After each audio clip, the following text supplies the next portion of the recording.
Hola, ¿qué tal? Mi nombre es Monjarás Moreno Luis Javier.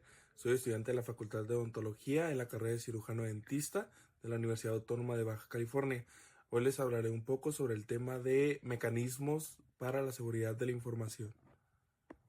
A lo largo de lo que será esta pequeña presentación hablaremos de dichos mecanismos, así como también de los derechos ARCO, obligación de los responsables, desde clasificación de la información, recursos de revisión, incumplimiento y sanciones, así como también instituciones de protección de datos personales. Derecho de los titulares. Primeramente, acceso, que pueden acceder a sus datos personales. Rectificación, que pueden modificar sus datos. Cancelación, que pueden cancelar de bases de datos su información. Y por último tenemos la oposición, que pueden oponerse a la divulgación de datos personales. El sujeto responsable, según la Ley Federal de la Protección de Datos Personales, en posesión de los particulares, según su artículo 14, deberá velar por el cumplimiento de los principios de protección de datos personales establecidos por esta ley. Dichos responsables de tratar los datos personales deberán establecer medidas de seguridad para proteger los datos personales, considerando los siguientes puntos: los riesgos y sensibilidad de los datos, desarrollos tecnológicos y transferencia de datos. Las medidas de seguridad se dividen en medidas de seguridad técnicas, aquellas acciones tecnológicas que protegen el entorno digital, como las bases de datos, y las medidas de seguridad físicas, aquellas acciones para proteger el entorno físico, como por ejemplo los cajones para archivar los datos.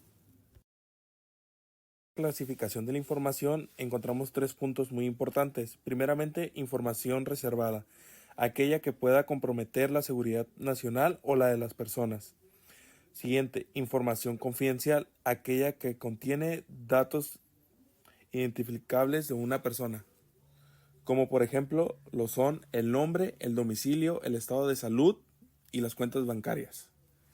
Después tenemos las versiones públicas, aquel documento con el que se otorga acceso a la información, testando la información personal.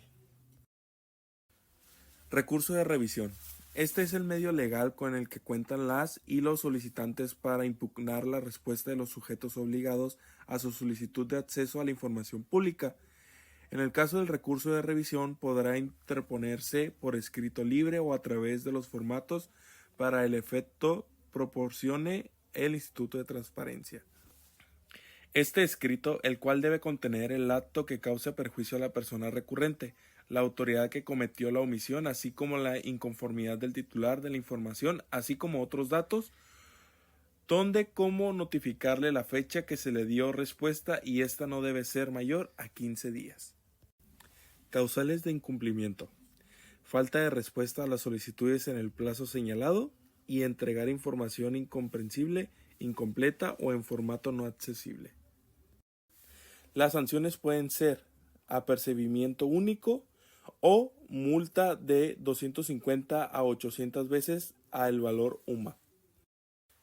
Estas son las dos instancias protectoras de datos personales más importantes en nuestro estado.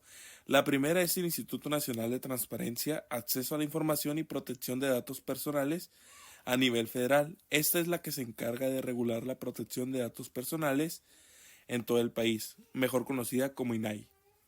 La segunda es el Instituto de Transparencia y Acceso a la Información Pública para el Estado de Baja California, mejor conocida como ITAI.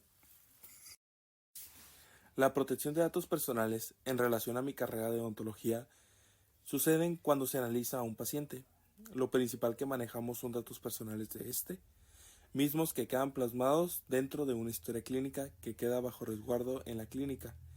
Es sumamente importante los derechos ARCO, puesto que constituyen la garantía del control y buen uso de los datos personales, que son recabados mediante los cuales el paciente puede acceder a sus datos personales. Dicho antes, historia clínica. Rectificar aquellos datos que contengan un error, cancelar aquellos que ya no son útiles y oponerse a tratamientos a los cuales no esté de acuerdo.